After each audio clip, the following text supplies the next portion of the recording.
So it's still the very same day as when I uploaded the last short and the last video that's longer than a short. I think it's 7 or 8 minutes. And I'm still watching content about sailing underscore with underscore Phoenix. I watched all of his videos like I said I was going to. And he's just such an inspiring story. And I just knew there was more that I needed to hear about this. And he's got quite a few videos up. He's halfway to Hawaii now. Um, but I saw an interview podcast that popped up as a suggested video of like an hour and 49 minutes. I'm at an hour and 14. But man, on the way, this kid is saying so many things that, because I've been stuck. I've been stuck. Like, I've done so many things in my life through raising my kids and everything else that I was at this very moment stuck. And it almost just wipes you out. And so I've already done this. I've done, similar to what this kid has done. Just, uh, a lot of parallels. But so I've done that so many times. It's like, why am I stuck again? And like, I want to give you a for instance. Well, first I got to say we all get stuck. Yeah, it happens for many reasons. Now, I don't know about your situation, and I want to make one thing clear that I can't teach anybody here anything. No. Nobody can teach you anything. But you can. And you can learn from the others around you that you click with that have similar qualities, similar interests. So, if you're one of those people, like and subscribe. But let me get back to just one of the stories of me being totally down and lost and just everything, boom. So, this is a couple of channels ago or a channel ago here on YouTube, back in my early activism and news research days, and I was on the west coast of California, Central Coast, Lompoc, Santa Maria area. Shout out there. My three sons, who were, I want to say 9, 10, and 11, and a buddy from way back, teenage years, was traveling with us, and we had an apartment.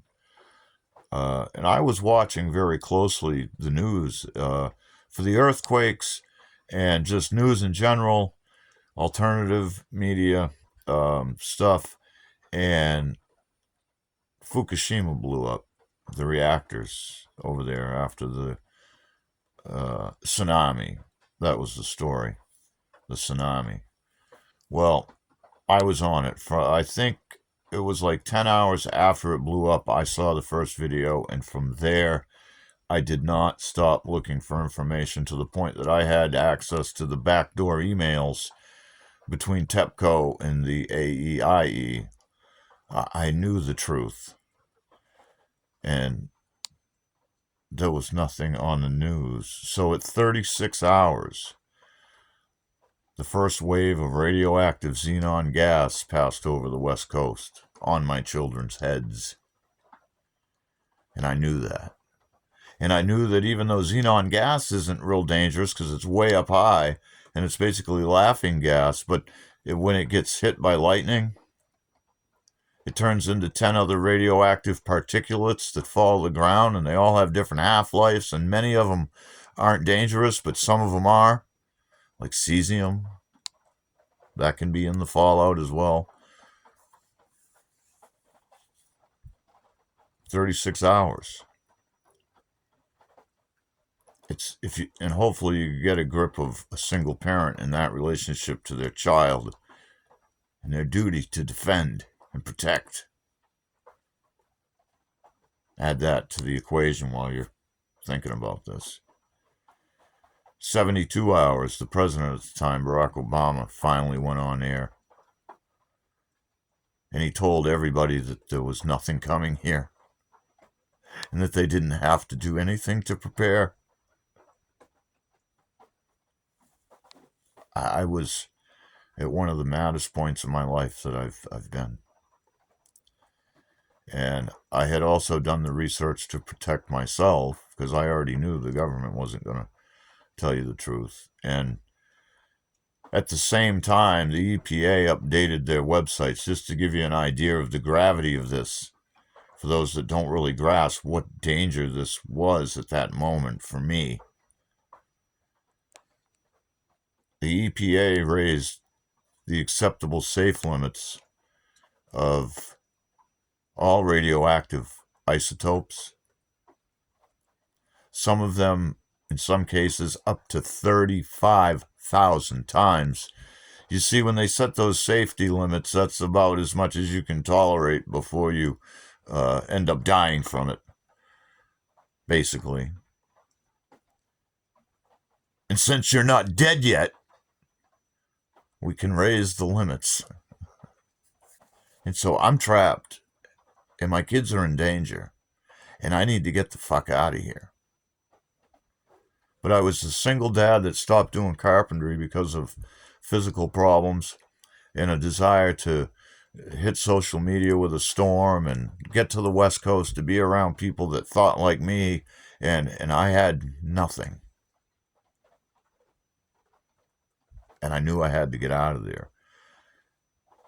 Prior to that, because I wanted to be cool and I'm in Cali, I bought a 1970 Volkswagen Beetle that I had to, it was solid, but the back seat was like destroyed, just springs left.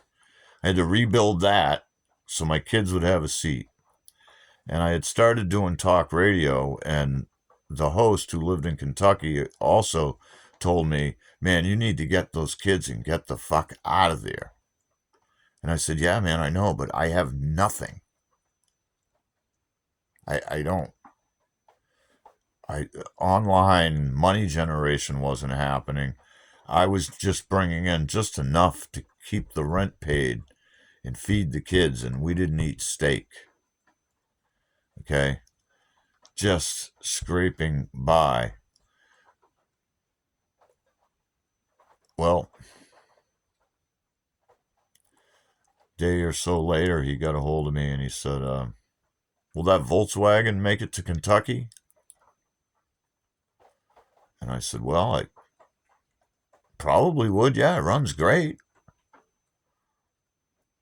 Well, make a plan to get you and the kids and your buddy John out of there and come live with me on the farm and help me with the station. The listeners from my radio show, without me even knowing, put up all the money. It's like $1,200 or something to pay for the fuel and any breakdowns on the way, which I did have to change a set of points. But we made the plan. We loaded the front trunk with all my buddy's stuff, put all the bare minimum stuff I needed for me and the kids on a tarp, wrapped it up, strapped it down to the top of the Volkswagen. And we drove to Kentucky. And then a day or two after we were there, I'm doing job search during the day and the kids are at school. Well, they came home to 3 brand new bicycles and 3 helmets. Again, from my subscribers.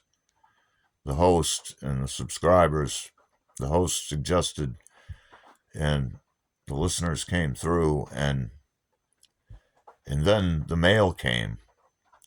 And one of the listeners from the United Kingdom knew that I was a cannabis user, and he assumed that I wouldn't have a contact when I got there in Kentucky right away. And so rather than sending a cash donation, he sent a 0.5 gram of hash from the United Kingdom to me there in Kentucky. That's just like, that humbled me, man. I mean, I was humbled so many times, and I had nothing. And my kids were safe. and I was off on a new adventure. So, yeah, I don't know why I got stuck again, man. Well, I do know why. I do know why. And that's why I deleted my old channel. The persona is dead. The news, the activism, the politics, the nonsense. And I only started slipping back into it and watching more and more of this because I do care. And I have seasonal depression, and this is my third winter in New Hampshire. And the first year wasn't too bad, although I don't enjoy winter. Like, I might enjoy it for a couple of days. Uh, that's about it. And then I don't get enough sun. So I knew I had to travel. And I love traveling, man. I love meeting those new people and that new way of thinking and the new way of looking at the world. And grandbabies coming and grandbabies already here and my three sons that are just everything, really.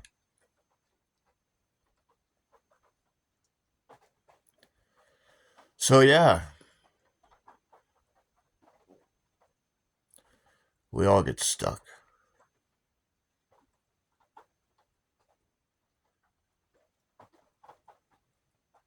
Follow along. Uh, then I gotta somehow get this car fixed. Pretty sure I got hired for a job. I had to put off my independent deliveries because my car isn't reliable enough to deliver, and not if it breaks down while I'm driving. I don't want somebody's groceries. They're counting on me. I can't let that situation happen. And I don't have to do it. Like, I could take months off from it and I won't be fired. That's the nice thing about the gig work, and that's what will fund the trip. But I'm going to be taking a job at a fucking corporation for peanuts just because maybe I can limp my car to work until I get a check, and then I'll get an electric scooter and I'll just park the car for the summer.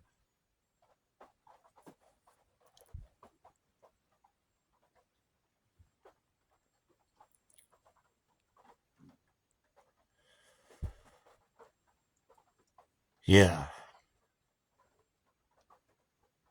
yeah, that's what I gotta do. But I can't do it very long. Thanks again, Oliver. If you happen to see this, for your inspiration, you're out in the middle of the ocean, man. You're not going to see this, but if somebody else knows Oliver, they could let him know or whatever. Anyway, I'll put a link to Oliver's channel down there because, I mean, it's been raining all day. I didn't plan on doing anything, but I didn't do anything other than basically watch every one of his videos, and I'm going to finish this interview and I did a video and a short, and I'm doing this. I'm not going to post this today, though. I'll post it in a few days. I don't want to flood the timeline.